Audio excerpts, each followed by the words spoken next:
Does talking about your money make you cringe? Are you tired of fighting about finances? Do you want to stop sabotaging your financial happiness? Then you are in the right place. Welcome to Breaking Money Silence, a podcast series aimed at helping all of us talk more openly about money. Your host, Kathleen Kingsbury, is doing what she does best.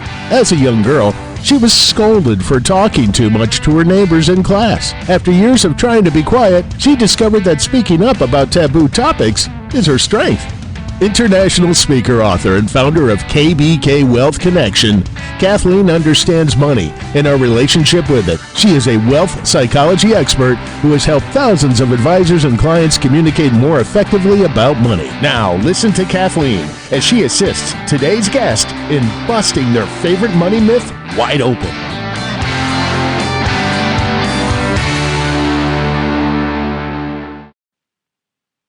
It's with such great pleasure that I welcome Kelly Shikany, CFP, to the program today. I've known Kelly for a couple of years, and she is a phenomenal financial planner. She is a member of the Financial Planning Association, serving clients at Lakeside Wealth Management in Chesterton, Indiana, and the surrounding communities. She has over 20 years of investment management experience, is a strong advocate for women investors who may be managing life's milestones, and is a supporter or has been a supporter of gender equality since 7th grade.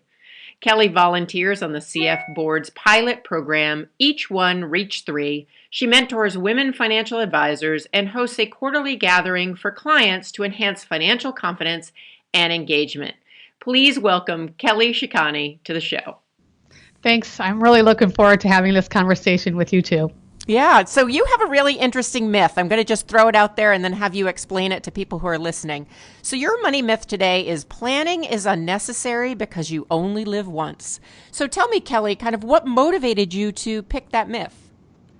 Well, I have had a few back-to-back appointments where I had met with people who had very little planning.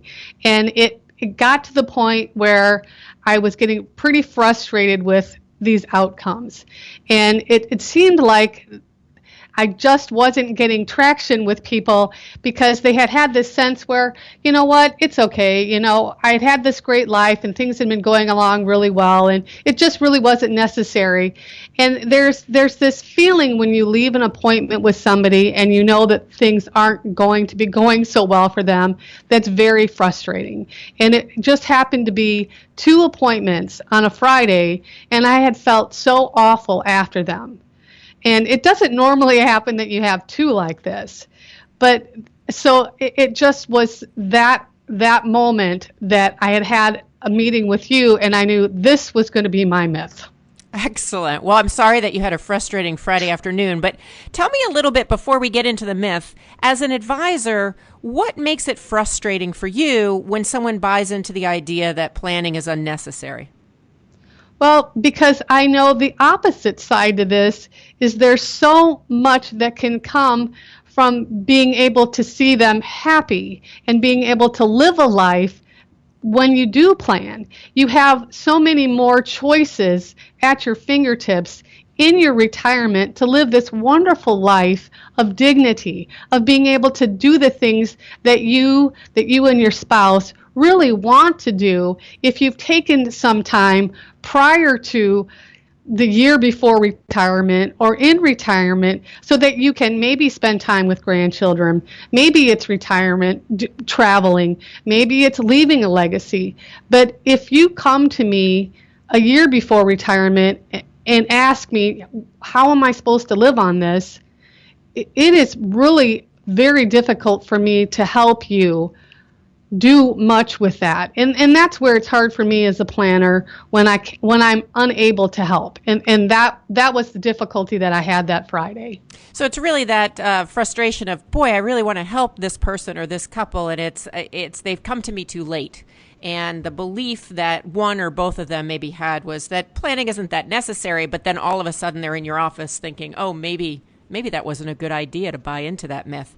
So before we get into how that myth is not helpful, is there anything you see from the clients you work with or your life experience where you think that somebody who thinks planning is not necessary and the underlying belief is, you only live once, is there any upside to that? Is there any benefit for the client? Oh, absolutely. If you buying into that myth is really freeing. Can you imagine not having to save for your kids' college? How wonderful that would be. Not having to save for retirement. I mean, think of all the money that you would be able to spend immediately if you didn't have to worry about that. If you didn't have to worry about that credit card bill coming or things like that. When you buy into the myth of, gosh, you know what, you only live once, I'm going to buy the better couch or the best of this or the best of that. I'm not going to worry about that, maybe I should look around and do something not quite that extravagant, or let's just do this great vacation and not worry about it. That is a really fun, great experience because I think it really frees you not to worry. And, I almost equate it to being like, and Gone with the Wind and that, fiddly-dee, I'll think about it tomorrow. It's just, it's a lot more fun, I would imagine. So in the short term, it sounds like it could be a lot more fun. Right. But as a planner, and certainly for me, working with people around wealth psychology, I can see there also being a pretty big downside. So talk a little bit about how that myth gets in the way. Well, at some point in your future, those choices come home because, you may need to have a conversation about what your future looks like, say, at retirement. And I have these people that come to me and say, all right, it's time for me to retire. And they show me what they have. And they honestly do look me in the face and say, how am I supposed to live on that? And I've had these people ask me that. And it's really hard for me to say, I don't know, because I don't know how they're going to live on that. It's a very difficult conversation to be in a room with people and look them in the face and say, I really don't know, but that is my honest response, because if that's all they have and they want to continue to live the way they are, they're not going to be able to. And that it is a difficult conversation. So really the downside is, it's fun for a while and then it becomes really not fun at all. I would imagine as you get older and you start to realize, wow, I haven't saved for retirement. I haven't really thought about it. And even if retirement means, you go on to work a different job that maybe brings in less money, or you travel, or, whatever that looks like for you, that next phase of life may not be, and I'm putting this in quotes, as rich because you haven't done some advanced planning and thinking through what do you want at that phase of your life, and instead have spent a lot of money and probably excess money on different things that you maybe could have put away for later. Exactly. It's really that simplistic. So I think that I heard the term, this YOLO, from my kids, that it almost gives you this free sense of, you can do what you want because you only live once. And I really believe that, yes, we do only live once, but if you want to live this life of dignity until you die, that we need to prepare for this life throughout life. And it's up to you how you want to live. My grandma lived till she was 104, and she lived a great life of dignity, but there was a lot of planning that allowed for her to do that. Right. So before we get into talking about living with dignity, I'm curious. I think it might be a younger person's term because I'm not familiar with it. YOLO, does that stand for you only live once? Yes, it does. I'm sorry. Yes. No, don't be sorry. I need more millennials in my life. It's a Twitter thing. It's like hashtag YOLO, you only live once. Excellent. Okay. So yes, I can see that as being a trend and being something fun. And certainly at a younger age, it might seem really nice to live by YOLO or hashtag YOLO. But you mentioned the word dignity a couple of times. So Kelly, tell us a little bit about what you're talking about in terms of this myth getting in the way, potentially, of you being able to live with dignity throughout your life. When I work with people in terms of planning and financial planning, I really get to ask them about their values and how they want to live their life in retirement and live by their values. Because I think when you attach financial planning to values, people are more apt to follow the plan, because if their values are family, friendship, independence, they're more likely to want to follow and to live that way, because that's what they want. And if independence and living this life, and once again, in a dignified way, and if you want to live the way you're living right now and continue it in retirement, and to me that is with dignity and not living just on Social Security or having to pare back how you live and to watch how you're spending. To me, that's living with dignity. So I want my clients, all of our people that are planning for retirement, to have that expectation. We need to plan for that. And as people live longer, that's 30 years. So how do we do that? We have to plan. Right. And are you finding a lot of people are looking at careers when they retire from what they've been doing for a long time? Because you're right, 30 years is a long time to even just travel or sit on a porch or do what kind of traditionally we used to talk about doing in retirement. Well, I hear people mentioning that they're willing to do something. I have people that always have that in the back of their minds, that they're willing to do it. But what I often caution people is that that's great that you're willing to do that, but we just never know what our health expectations will be then. But yes, it's great that you have that as, a lever to pull in retirement, but just be aware that none of us know what our health expectations will be. So don't let that be your sole driver for, retirement planning. But, that's great that you're willing to have that available to you. So that's interesting. So it's really thinking about a couple of different scenarios that might play out as you move towards retirement. And you're right, we don't know what our health is going to be. I also know that if you have the idea that you only live once and you are not putting money away, that really your options are quite limited. Now, if you had to tell people who are listening who buy into the idea that, oh, well, you know what, I'm too young to plan, or I have plenty of years before retirement, it's kind of unnecessary at this point. Is there another way they can be thinking about it? Like, I think with a money myth, there's always another way of thinking about it, or a reframe, a healthier money thought. Do you have one that you could provide that would be different than planning is unnecessary because you only live once? Well, I think there's something about, when you think about people that, when you say you only live once, there's this like kind of joie de vivre, like I just love life so much, I'm just going to take it and do my best with it. Continue that feeling, but put it into your planning, because you really want to continue to live life to its fullest. So if you want to continue to live life like this, plan for it. Put planning in and make it the foundation, and decide how you want to live your life for the next how many years. Because if you don't put planning at the foundation of this lifestyle, you're not going to be able to live like this. And if you're enjoying life this much, let's put a plan in place so that we can continue to live like this, and that you can have the life that you want for as long as you want to live like this. Because none of us really know, but what a wonderful legacy you could have if you put a plan in place.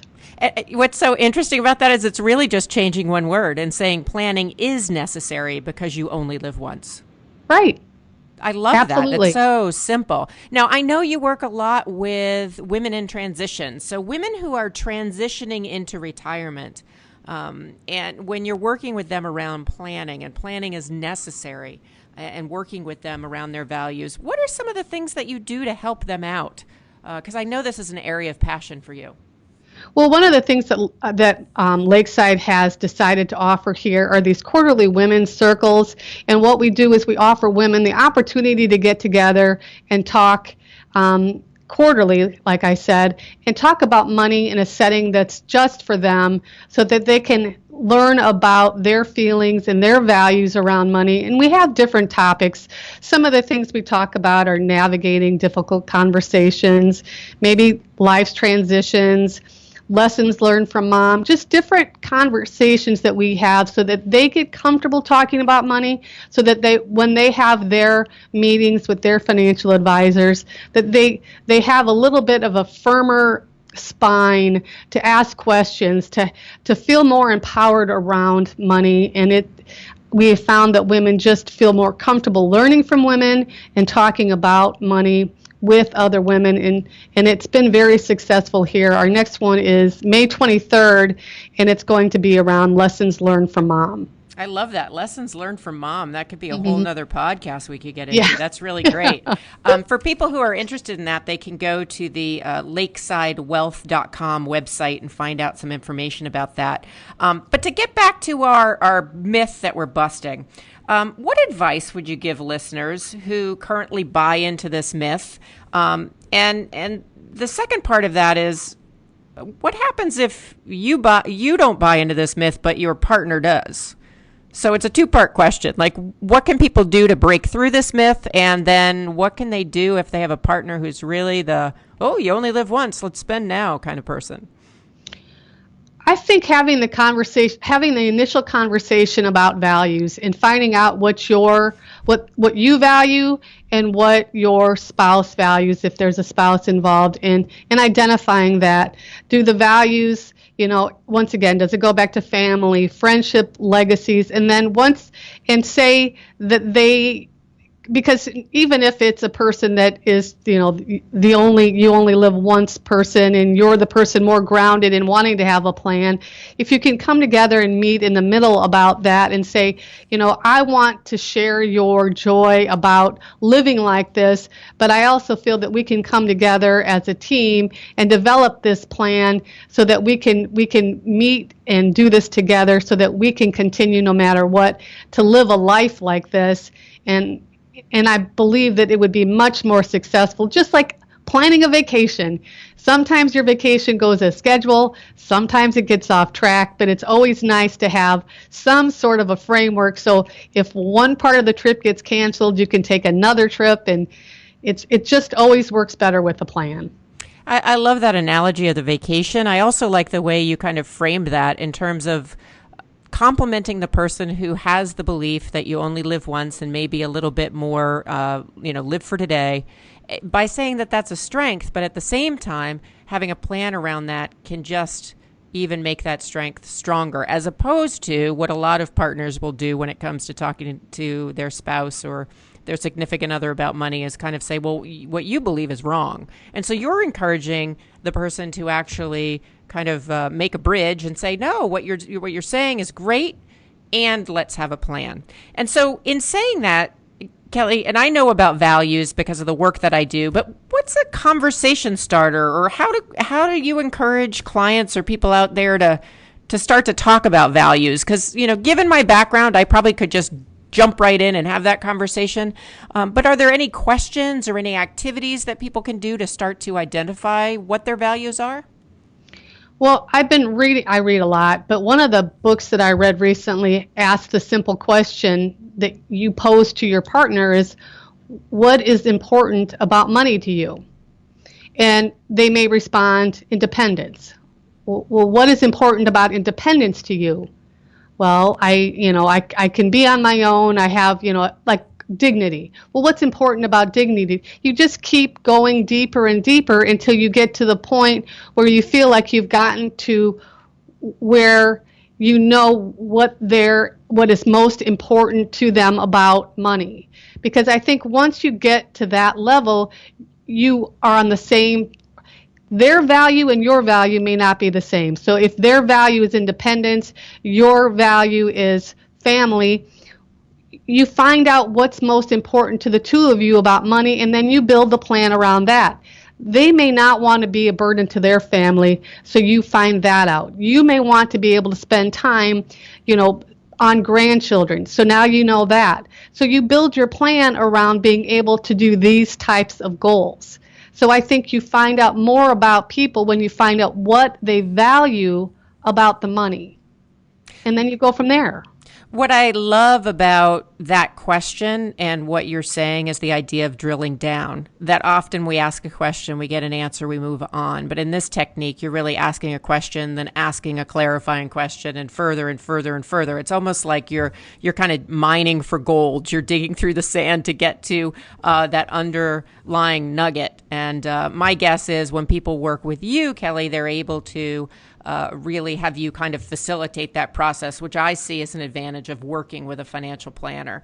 So really getting to the values conversation, to really looking at how can we do this together. And ideally, I would say to find someone like yourself who has the skill set to facilitate these conversations can really make the process go smoother. And then you can be in a great position to then take that next step if you decide to, of how do we develop a plan that's going to work for us. Yes, I think it's important, because I think that if you have a values-based plan, you're more likely to stick with it, and that is what is going to get you to this dignified, happy retirement that you will be really thrilled with. That'll speak to you personally. Well, you know what? My husband's in trouble tonight. So when he gets home over dinner, I'm going to ask him, what's important about money to you? Which is not a question that I've asked exactly like that. So I'm really excited to see what comes of that. So thank you so much, Kelly, for helping me in that regard. Tell people who are listening in how they can find out more about you, the circles that you do, and the work that you do at your firm. Well, we are here in Chesterton, Indiana. I'm with Lakeside Wealth Management. We're a firm of about 36 people. We have advisors, we have support people, we do qualified plan work and private wealth. We're an ensemble practice, and we're at lakesidewealth.com. I'm also on Twitter, but it's my private Twitter at Shikany. I'm glad to you can find us at Facebook. Lakeside Wealth is on Facebook as well. Great. You know what? I'm going to spell your last name, because before this started, I had to ask how to pronounce it, even though I've known you for a while. So it's Shikany, which would be Shikany. That's the Twitter. Definitely reach out to Kelly if you're at all interested in what she's up to. She does some great presentations around empowering women, both in the advisory field as well as personally. I happen to be a fan of her work, and it's been so wonderful to have you on the show today to be able to play around this myth and to really come up with a nice solution around planning is necessary because you only live once. So thank you so much for your time today, Kelly. Thank you for inviting me. It's been a thrill. Thank you so much, Kathleen. Oh, you're welcome. And remember, everybody listening out there, that together we can break money silence for good. Thanks for listening. Thank you for listening to Breaking Money Silence, hosted by Kathleen Burns Kingsbury, a wealth psychology expert and founder of KBK Wealth Connection. If you like what you heard, then check out more podcasts at breakingmoneysilence.com or subscribe on iTunes.com. Need a fun, engaging speaker for your next event? Go to kbkwealthconnection.com and find out how to book Kathleen today. Be sure to share today's show so together we can break money silence for good.